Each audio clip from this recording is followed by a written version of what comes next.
निहायत ही अफसोसनाक वाक़या हुआ है कि एक चुने हुए नुमाइंदे पे जिस तरह से पब्लिक सेफ्टी एक्ट लगाया गया, मैं समझता हूँ कि डीसी डोडा जो हैं उन्होंने अपने ओहदे का नाजायज़ फ़ायदा उठाया है। उन्होंने पीएसए नहीं, उन्होंने एक तीर से दो निशाने साधे हैं। उन्होंने पीएसए तो महराज मलिक पे लगाया है, मगर पब्लिक के लिए भी उन्होंने पीएसए नहीं पीसीए लगाया है। पीसीए का मतलब पब्लिक क्रश एक्ट लगाया है पब्लिक पे। जो पब्लिक सड़कों पे उतरी उनको क्रश किया गया, लाठीचार्ज किया गया, औरतों पे लाठियाँ बरसाई गई। आपने देखा कि कैसे एक 2 साल का बच्चा जनाब अली हॉस्पिटल नहीं पहुंचा सके, वो उसको टाइम पे, जिसकी मौत हो गई। मैं उस बात के लिए मजम्मत करता हूं सबसे पहले कि एक 2 साल का बच्चा डीसी साहब की इन बंदिशों की वजह से जनाब अली आज इस दुनिया में नहीं है। उस माँ बाप पे क्या गुजरी होगी? क्या ये पीसीए वही दर्शाता है कि ये जो पब्लिक क्रश एक्ट डीसी साहब ने लागू किया, नया मुतारिफ किया हमारे चुनाव वैली में, ये उसका नतीजा है। उसके खिलाफ एक एफआईआर दर्ज होनी चाहिए थी डीसी के खिलाफ, क्योंकि ये मर्डर है सीधा, जो उस 2 साल के बच्चे का कत्ल हुआ है, जब वो टाइम पर उसको इलाज नहीं मिल सका। डीसी साहब को जहां देखना चाहिए था कि 15 दिन से रास्ता बंद है, मार्केट में आवाम को किन किन मुश्किलात का सामना है, कहीं राशन डिपो पे नहीं है, कहीं दुकानदारों के पास सामान नहीं है, ज़रूरत एशिया जो ज़िंदगी की हैं वो मार्केट में अवेलेबल नहीं है। उन बातों की तरफ तवज्जो देने के बजाय वो सियासत में उलझे रहे हैं, वो सियासत करने में उलझ गए।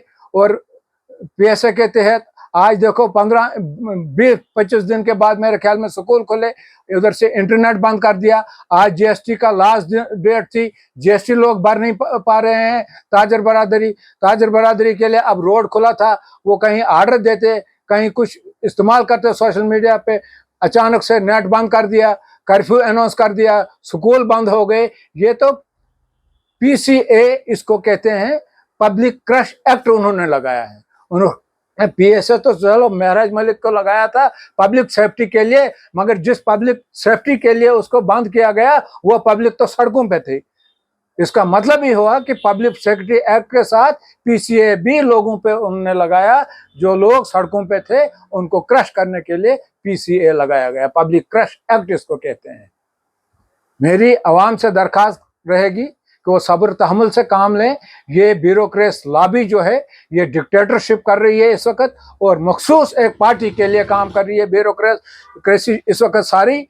वे एकजुट हो गए हैं। इन्होंने अगर ये उस सियासी जमात के साथ मुंसलिक न होते तो बीजेपी आज इनके लिए खुले जहन से सामने नहीं आती। उन्होंने इसको मजहबी रंगत दी, उन्होंने इसको सिख वर्सेस मुसलमान करार दिया, उन्होंने खुलकर बयान दिए मुसलमानों के खिलाफ। आपने सुना कि जम्मू से एक इनकी महिला प्रेसिडेंट हैं, उन्होंने क्या बयान दिया कि मुसलमान हिंदुस्तान के कानून को नहीं मानते हैं। उन्होंने मुसलमानों के लिए ऐसे अल्फाज इस्तेमाल किए। मैं उस बात के लिए कंडम करता हूं उनके इन अल्फाज को कि मुसलमान हिंदुस्तान के कानून को मानते हैं, मगर उस कानून को जो बाबा भीमराव अम्बेडकर साहब ने हिंदुस्तान के लिए और यहाँ की आवाम के लिए बनाया था, जिसमें नफरत नहीं थी, जिसमें मजहबी रवादारी नहीं थी, जिसमें जात पात का कोई ऐसा स्लोगन नहीं था, जिसमें मंदिर मस्जिद की सियासत नहीं थी। वहां पर यकजहती थी, वहां भाईचारा था, जिससे मुल्क आगे बढ़ता, जिससे मुल्क को तरक्की होती। वो कानून हम मानते हैं। बेशक उन्होंने मेरे हिसाब से सही कहा कि मुसलमान हिंदुस्तान के कानून को नहीं मानते हैं। हम उस हिंदुस्तान के कानून को नहीं मानते हैं जिस मुंसिफ की कुर्सी को बेचा जाए एक राज्यसभा की सीट के लिए। हम उस कानून को नहीं मानते हैं। ये हमारे सामने आया है। हम उस कानून को कैसे मानेंगे जो एक मुंसिफ अपनी कुर्सी को एक राज्यसभा की सीट के लिए बेच दे? उस कानून को कौन मानेगा? वो तो आवाम के सामने आया है ना। गिरी साहब, जहां ये जो इस वक्त पब्लिक क्रश एक्ट लगाया गया है डोडा के अंदर, अब इस वक्त देखा जाए तो मार्केट क्लोज है, लोगों को जो जरूरी अशिया है वो भी नहीं मिल पा रही हैं। लोग जो है वो घरों में इस वक्त भी बंद हैं, लोग बाहर नहीं आ रहे हैं, इस पर आप क्या बताएंगे? आप तो साहब देखो, आज 16 दिन के बाद मार्केट में रोड खुला है उधमपुर समरौली में। अभी भी हमारा डोडा किश्तवाड़ रोड जो है, शायद कई जगहों पे गाड़ियां नहीं आ सकती हैं। रोड इस हालत में नहीं है कि 10 चक्की या 12 चक्की जो भी माल बरदार गाड़ियां हैं वो यहाँ पर पहुंच सकें। छोटी गाड़ियां जो हैं कहीं बाईपास करके आ सकती हैं। यहाँ राशन की किल्लत है।